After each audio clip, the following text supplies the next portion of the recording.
네, 어벤져 전략회의 2월 9일 일요일 순서 진행하도록 하겠습니다. 요즘 추위가 계속 이어지고 있습니다. 요즘 특히 건강에 많이 조심하셔야 될 것 같습니다. 제가 최근에 이 고려대 최장집 명예교수라고 계십니다. 우리 정치학계 원로신데요. 그분이 언론 인터뷰를 통해서 현재 상황에 대해서 정치가 없는 민주주의다, 이렇게 규정을 하셨더라고요. 결국 정치란 게 뭡니까? 대화와 타협이라든지 이런 것들이 살아 숨쉬는 게 바로 정치의 본령인데, 지금 입법부, 사법부, 행정부 할 것 없이 모두가 다 사실은 겉만 민주주의지 실제로는 전혀 소통되지도 않고 이루어지도 않고 있는 이런 상황이라는 겁니다. 심지어 최근에 제가 이제 지난해 더불어민주당이 주도를 해서 예산안을 대거 삭감했지 않습니까? 네. 그 요즘 후과가 지금 굉장히 많이 나타나고 있는데요. 특히 이제 최근에 제가 지난번에 법무부 인권관리단 거기 소개해드렸습니다마는, 이 인권관리단이 윤석열 정부 들어서면서 인사 검증을 위해서 만든 기구입니다. 네. 한 직원이 한 20명 되는데요. 여기에 운영 경비가 3억 6천만 원이에요. 근데 이걸 민주당이 전부 다 깎아버렸습니다.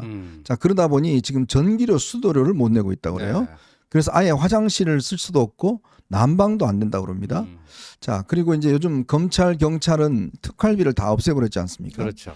그러다 보니 수사관들의 밥값이 없대요. 네, 밥값이 없어요. 밥값이 아예 없어졌고 어디 지방 출장을 못 간다고 그럽니다. 네. 자, 그리고 감사원도요. 지금 특활비, 특경비가 전부 다 삭감이 돼서 감사를 하려면 지방에 출장을 가야 되는데 아예 출장을 가지를 못한다고 그럽니다. 그리고 또 방송통신심의 같은 경우는 아예 거기도 예산을 삭감해버려서 거기는 TV를 봐야 뭘 심의를 할 거 아니겠습니까? 네. TV를 다 못 켠대요. 전기료 때문에. 전기료 때문에. 예. 이런 일들이 지금 벌어지고 있습니다. 그리고 또 사법부는 서부지법 사태에 드러났지만 오늘 최근에 취임한 서울고법원장 같은 경우에 사법부가 잘했으면 이런 일이 일어났겠느냐라는 이야기를 할 정도로 사법부, 특히 이 헌법재판소와 사법부의 권위도 다 무너졌습니다. 자, 그리고 최근에 보면요, 우리나라 그동안 이 원전 수출을 많이 집중해 왔지 않습니까? 근데 유럽에서 완전 철수했습니다. 웨스팅하우스 관련돼서 이제 더 이상 경쟁력이 없다는 것 때문에 이 수주 시장에 전부 다 철수를 했습니다. 그리고 대왕고래 사건 여러분 아시겠지만 1,000억을 들여서 팠는데 거의 이 경제성이 없다라는 게 증명이 돼 버렸어요. 자, 이게 지금 대한민국의 현 주소입니다. 지금 많은 분들이 또 시위도 벌이고 대통령 구해낸다 등등 많은 또 하고 있고, 장관들 그다음에 총리 대행은 전부 다 이 국회에 나가서 지금 청문회에 임하고 있고 이런 상황인데, 국가의 중요한 어떤 시스템은 하나하나 다 마비가 되고 있는 그런 상황입니다. 그러니까요. 지금 우리가 이제 탄핵 정국을 겪고 있고요. 이제 화요일, 목요일 이루어지는 헌법재판소에서의 공방, 의원이냐, 요원이냐, 인원이냐, 어떤 단어가 맞느냐, 또 그 단어를 언제 어떻게 바꿨고, 그러니까 그 사람 진술이 맞느냐, 틀리냐, 이런 거 가지고 우리가 핏대 높이면서 지금 경론을 벌이고 있는데, 사실 지금 쭉 현정님이 여러 가지 케이스를 쭉 나열해 주셨지만 국가 기능이 어느 특정 분야 한 군데가 아니고요. 네. 전체적으로 국가 기능이 사실상 기능 부전 상태, 네. 제대로 작동을 못하는, 아예 어떤 거는 아예 마비가 돼버리는, 네. 이런 식으로 가는 거 아닙니까? 그럼 국가 기능이 그런 식으로 가면은 여러 가지 그 기능이 제대로 작동 안 함으로써 인한 피해, 그게 다 어디로 갑니까? 네. 다 국민들로 지금 가는 거예요. 이게 당장 뜨거 할 정도의 충격파로 다가오지 않아서 그럴 뿐이지. 이게 우리 얼마든지 예견할 수 있는 일인데, 그럼 과연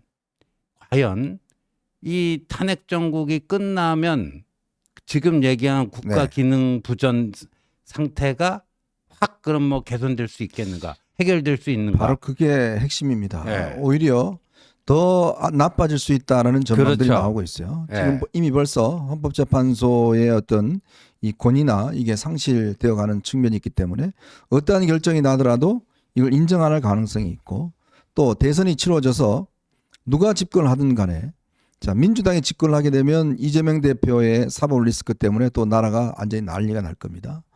또 예를 들어서 이제 국민의힘이 집권하게 될 경우에 또 내란 세력이 집권했다 해서 또 저쪽에서 어마어마한 민노총과 또 시위가 벌어질 거 아니겠습니까? 그렇죠. 그 누구도 승복하지 않는 이러한 시스템이 된다 그러면 지금과는 훨씬 더 다른 더 어떤 문제 해결이 아니라 문제의 어떤 악화로 이어갈 수 있는 저는 그런 상황도 배제할 수 없는 게 아닌가. 그런 속에서 트럼프 대통령은 또 대한민국을 향해서 관세라든지 또 김정은과 대화하겠다고 우리를 패싱하고 북한과의 관계를 지금 하려고 하는 그런 움직임이라든지 뭐 이런 것들이 있기 때문에 참 여러 가지로 걱정이 많이 되는 측면이 있습니다.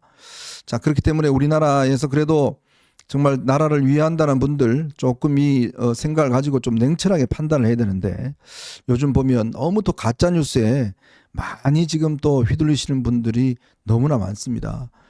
제가 좀 요즘 이 어떤 방향을 두고서는 뭐 제가 하지 않겠습니다만은 너무나 가짜 뉴스에 진짜 사회 지도층이라 하는 분들이 너무 쉽게 휘둘리는 그러한 현실이 또 저는 굉장히 안타까워요.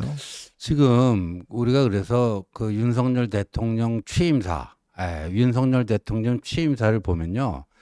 이 첫 부분에 그런 게 나옵니다. 시대적 난제가 굉장히 여러 개 있는데 네. 그 시대적 난제를 풀어가는 주요 책임이 정치에 있는 거 아닙니까? 그 정치가 제대로 작동하지 못하고 있다. 네. 그래서 시대적 난제 해결이 어려움을 겪고 있다. 근데 민주주의 위기, 민주주의 위기 때문에 그렇게 되고 있는 것이다. 네. 근데 민주주의 위기의 첫 번째 원인으로 윤석열 대통령이 그 취임사에 꼽은 게 뭐냐? 바로 반지성주의입니다. 네. 반지성주의. 과학과 진실을 외면하고 보고 싶은 것만 보고 듣고 싶은 것만 듣고 확증 편향에 빠져서 이런 그 가짜 뉴스가 범람하고 뭐 이런 반지성주의. 네. 그거를 윤 대통령이 민주주의 위기의 첫 번째 원인이라고 취임사에서 진단을 했거든요. 네. 과연 지금 그 정신이 지켜지고 있는지 묻지 않을 수가 없습니다. 네. 그런 논쟁에 사실 대통령이 직접 뛰어들면서 부정선거 문제라든지 이런 것들을 직접 뛰어들면서 이 사태가 점점 더 정말 극단으로 치닫고 있는 게 아닌가 참 저는 걱정이 많이 됩니다. 참 이럴 때 진짜 진정으로 대한민국을 위하는 게 참 필요한 지금 와서 보면 저는 참 박근혜 전 대통령이 보면 좀 새로운 평가가 내릴 부분이 저는 분명히 있다고 봐요. 네.